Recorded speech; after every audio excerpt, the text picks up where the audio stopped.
There's definitely like Filipino athletes that I'm missing out on and not thinking of right now. There's the Junimar guy who's on the Golden State Warriors right now, but I forgot his last name. But that guy's dope. So I'd have to be under him. You know your last name. I feel like that puts you over. Give me some aura. Yeah, yeah. I don't know. I hope I can crack the top 10 if we win champs. That'd be my goal. I hope I can crack the top 10 Filipino athletes slash esport athletes. That'd be cool. Snap. Hey everyone, Sage in here. I'm here with Sentinel's Zekken after their 2-0 series against Evil Geniuses. Yo, mad quick. It's not even 4 p.m. Yeah, I think like 3:55. Yeah. Sentinels have just been looking extremely clean after the G2 series. You know, what's practice been like, and what's been constituting for this like really strong showing, this split? Practice been pretty tough, pretty intense, just because Kaplan is big on, getting the prep in for champs and trying to win the games that we're supposed to win cleanly and making sure that we're building up like our best form so that by the time, or like now that we've qualified, that by the time champs rolls around, we're showing our best form and at our peak. So we've been going pretty hard, but thankfully the results are showing that we've been working hard. Mm-hmm. Yeah, I want to ask specifically after that G2 series, because when I did like a trio interview with the SEN guys and spoke to Cap, he's talking about like after that there was just a lot of long talks after that series. So can you just talk to me about, after G2 specifically, some of the changes that you specifically implemented to be able to be in a better form? For me, it was a little bit of everything, like trying to get my decision making to be better than it was on that day. Trying to get my aim more informed so that, I'm making decisive decisions and then having the aim to support those decisive decisions. So if I'm going to go for a swing, I might as well kill the guy. Yeah. So I was doing just a lot of individual stuff like that, like working on my aim, watching some VODs, watching some other duelists, seeing what they do and copying stuff. But yeah, definitely not the series we wanted when we played G2. Even though we won, we were pretty disappointed with our form and our performance. So we had some long talks and we're just like, we gotta lock in as a group, and each as individuals, we all had like different stuff that we were gonna work on. But we definitely like got our stuff together after that series. Yeah. I've been hearing a lot about these long talks. How long were they? Like hours long, or like what's the time about that? Well, we watched back the entire game, so that took like 2-3 hours because we were talking during that, and then we talked for another like hour or two after. Mm-hmm. So it was just a long day of yapping, no playing games.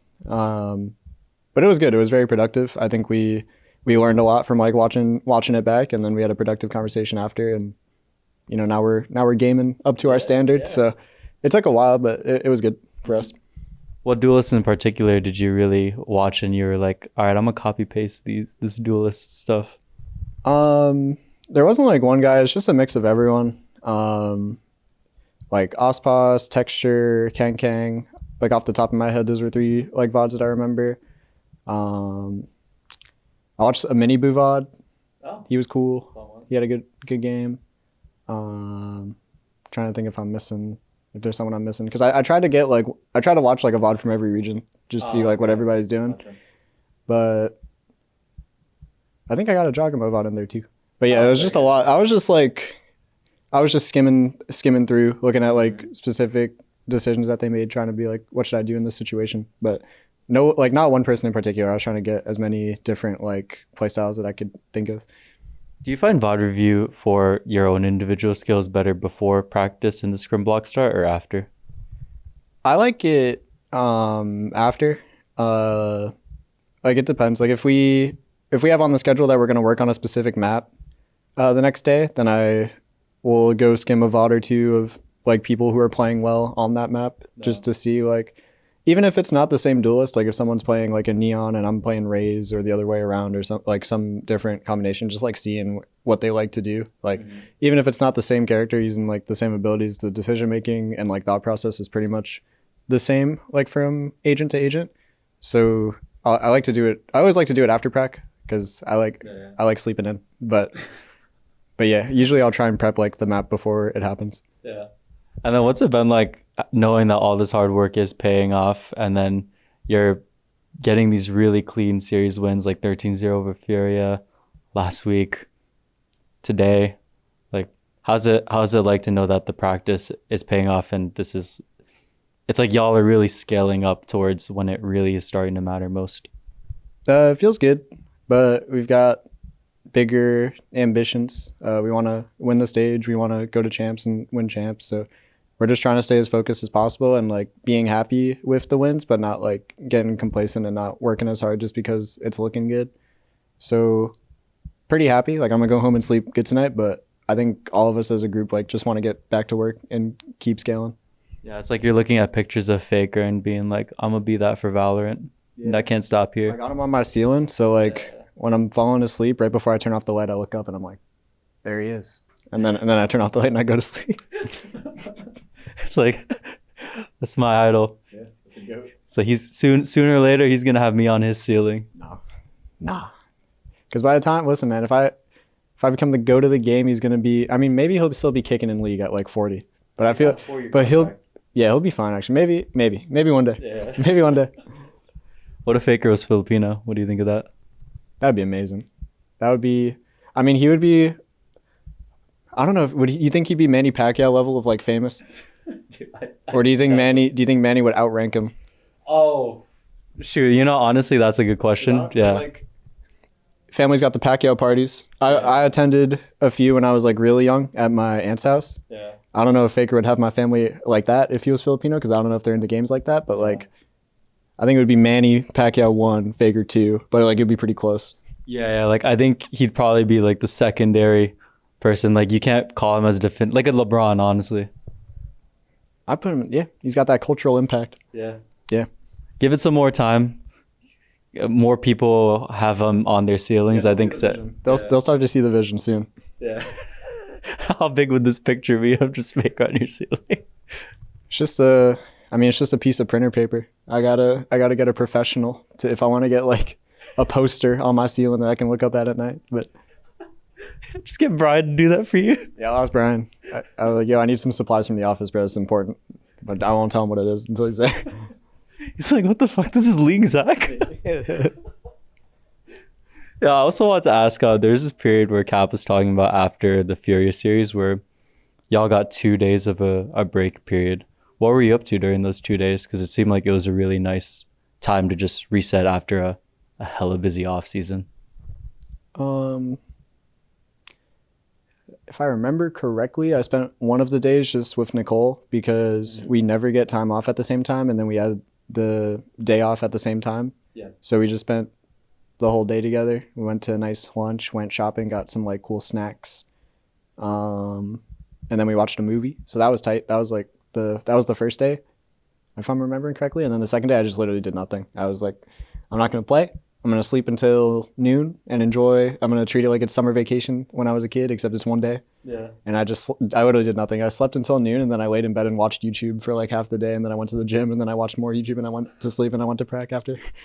Yeah, that honestly sounds like such a vibe. Imagine if you did that with the Faker picture on your ceiling. He was watching. Don't worry, he was watching.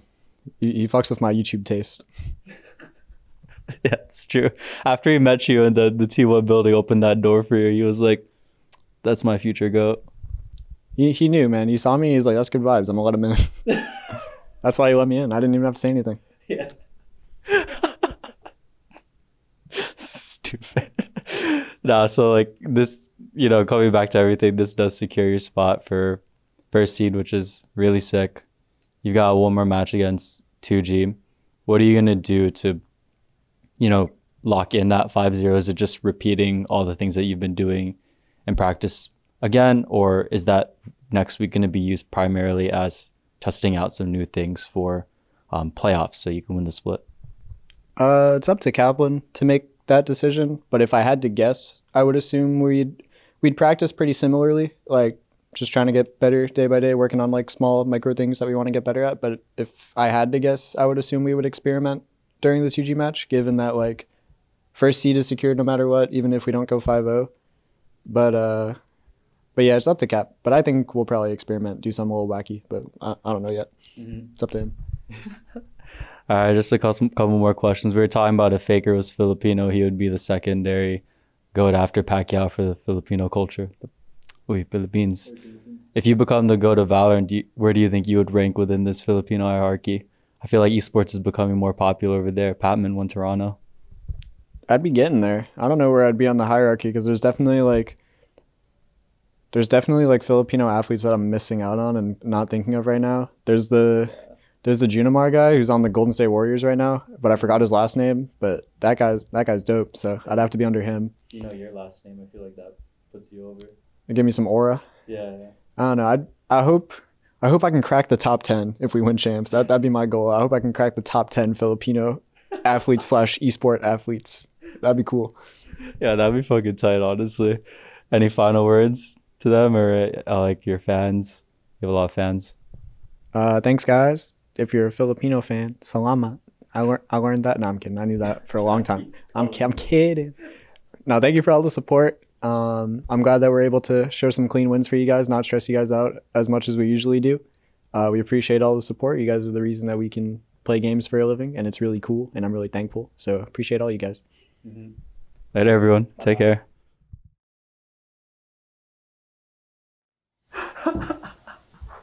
Actually, I know what Wukong does. I'm trying to see if there's anyone I recognize. I know Wukong. I know Trundle. That's pretty much it. That's what I know. Sick. Oh, who's in this call? I know what both of their junglers are and no one else. Yeah. That's sick. No, because like there's none of the arcane characters there either. Yeah. Oh, if they had arcane characters, I would know. Actually, no, they don't. Yeah.